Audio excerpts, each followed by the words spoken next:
temos que acordar cedo, vestir os miúdos, vestirmos a nós, picarmos o ponto, metermos no trânsito, relatórios para apresentar, contas para pagar, o IRS para preencher. Portanto, nós estamos permanentemente a sofrer.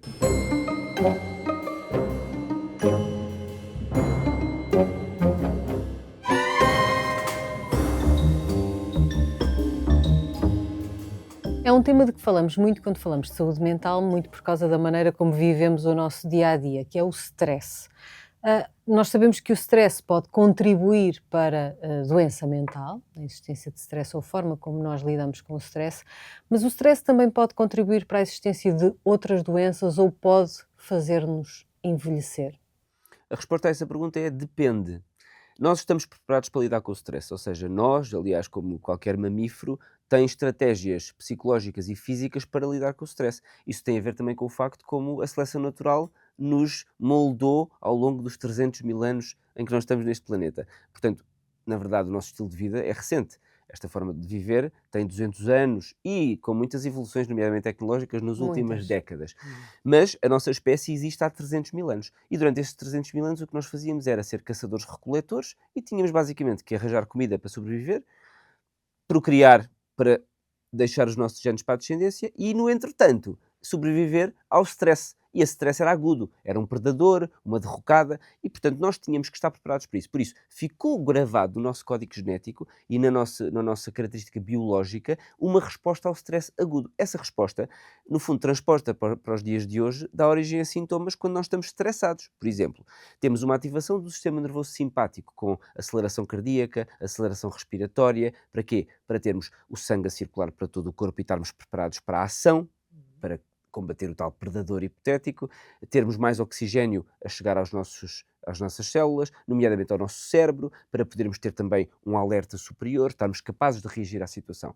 Agora, isto transposto para a situação atual, também se verifica. Nós, quando temos um exame, vamos ser pais pela primeira vez, uma entrevista de trabalho, nós estamos estressados, temos um stress agudo e lidamos com aquilo, sentimos alterações físicas e psicológicas transitórias e depois vamos à nossa vida. Até porque depois há outras ativações que acontecem e que fazem cessar esse stress. O problema é que nós vivemos em stress crónico. O stress crónico, sim, tem consequências muito nefastas para o nosso corpo e para o nosso cérebro. Porquê? Porque nós biologicamente não estamos preparados para ele. Nesta situação de vida caçador-recoletor e de predadores de quando em vez, não havia stress crónico. E hoje em dia nós vivemos em stress crónico, nomeadamente temos que acordar cedo, vestir os miúdos, vestirmos a nós, picarmos o ponto, metermos no trânsito, relatórios para apresentar, contas para pagar, o IRS para preencher. Portanto, nós estamos permanentemente a sofrer.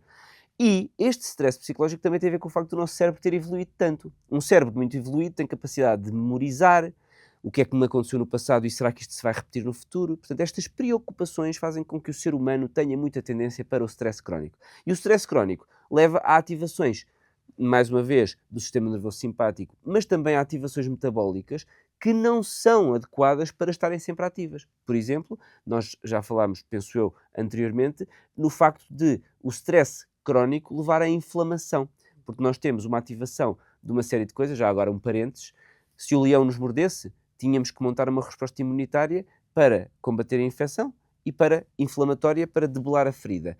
O leão, não há leões a morder-nos agora, mas estamos permanentemente a ser vítimas de pequenos stresses que ativam estas respostas. Portanto, nós não precisamos, nesse momento, de imunologia, não precisamos de combater uma ferida, nem de combater uma infecção, mas o nosso corpo pensa que sim. Portanto, nós montamos uma resposta inflamatória e imunológica quando há stress. Se esse stress é crónico, estamos sempre a montar. Isso leva a uma desregulação imune e metabólica.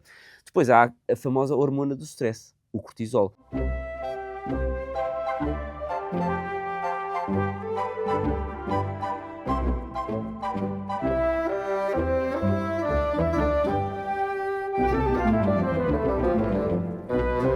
Quando nós temos uma ferida, uma coisa que para debelar, levamos a uma resposta inflamatória, curamos a ferida, a seguir vem o cortisol, e o cortisol é anti-inflamatório, diminui a inflamação, estamos safos. Mas se estivermos permanentemente a segregar cortisol e outras hormonas que tais, vamos estar também a alterar o nosso metabolismo. Vamos ter uma ativação metabólica, vamos ter produção de radicais livres de oxigênio, com dano às nossas células, dano ao DNA. Há um estudo muito engraçado que mostra que o próprio stress envelhece os nossos genes. os nossos cromossomas têm nas pontas umas coisas que se chamam telómeros. Não sei se já ouviram falar. Os telómeros são, imaginem os atacadores dos ténis. Na ponta têm umas coisinhas de plástico para não se desfazerem. Os telómeros são mais ou menos isso para os cromossomas.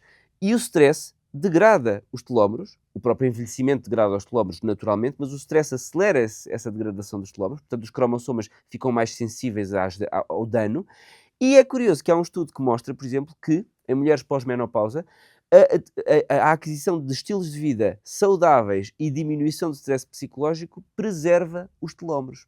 E, portanto, nós temos aqui uma tempestade perfeita quando estamos a viver em stress crónico para que haja dano celular, envelhecimento do próprio ADN e um envelhecimento precoce. Há estudos que mostram, estudos com gêmeos, que vão avaliar até o próprio aspecto facial de pessoas que têm um código genético igual porque são gêmeos homozigóticos e uns tiveram uma vida mais estressante por motivos vários e outros menos. E as pessoas que têm uma vida mais estressante estão visualmente mais velhas. Portanto, tudo isto é verdade.